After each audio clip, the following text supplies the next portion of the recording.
Avec son franc-parler habituel, Bernard Tapie a critiqué la gestion de l'épidémie de Covid-19 par le gouvernement, en attaquant l'exécutif sur sa campagne vaccinale, dans un entretien sur le plateau de France 2 ce dimanche 31 janvier.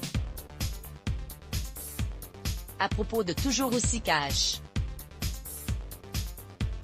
Alors que le cancer le ronge depuis plusieurs années, Bernard Tapie s'est rendu sur le plateau du 20h30 dimanche de France 2, ce dimanche 31 janvier, pour donner, entre autres, des nouvelles de son état de santé. L'ancien dirigeant de l'Olympique de Marseille a profité de son intervention sur la chaîne pour adresser au gouvernement ses critiques acerbes. Pour l'homme d'affaires de 78 ans, qui a fêté il y a quelques jours son anniversaire, l'État est construit pour être comme il est, or, il faut faire des réformes. Au cours de son interview, Bernard Tapie est revenu sur un échange qu'il a eu avec le dirigeant d'entreprise marseillais Stéphane Bancel, président du laboratoire américain Moderna, un mec fantastique. Elle m'a dit, quand je l'ai appelé, tu sais quand j'ai parlé aux autorités françaises de mon vaccin pour la première fois, en avril. Et je demandais du fric.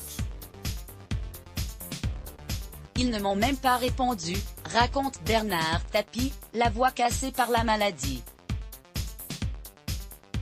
Selon ce dernier, le gouvernement est frileux dans sa gestion de la crise par crainte de déplorer des morts à cause du vaccin, alors que dans le même temps, des personnes meurent parce qu'il n'y a, justement, pas de vaccin. Bernard Tapie poursuit, dans un coup de gueule mémorable qui ne manquera pas de faire réagir. Moi je leur reproche de ne pas dire, je ne serai pas élu le prochain coup, mais les réformes, je les fais. Là, à peine élu, je commence à préparer les prochaines. Une réflexion adressée au président de la République, Emmanuel Macron. Et d'ajouter, alors, j'avance cette réforme, sa gueule, je la retire.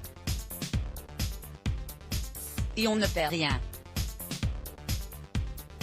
Et ça fait 30 ans qu'on fait comme ça. Des critiques contre le président ici n'est d'ailleurs pas la première fois que Bernard Tapie, retiré de la vie politique pour se concentrer sur son combat contre la maladie, tacle le chef de l'État avec sa verve habituelle. Dans une interview au Figaro en janvier 2019, il mettait déjà en garde le président de la République, empêtré dans les manifestations des Gilets jaunes. En tout cas, Emmanuel Macron n'a plus aucune excuse pour ne pas agir, avait-il prévenu. Ce petit cercle qui l'entoure croit que grâce au grand débat, dans un mois ou deux, il sera peinard, il se trompe. Article écrit avec la collaboration de 6 Medias, Crédit Photo, capture d'écran France 2 Let's Block ADS. Why?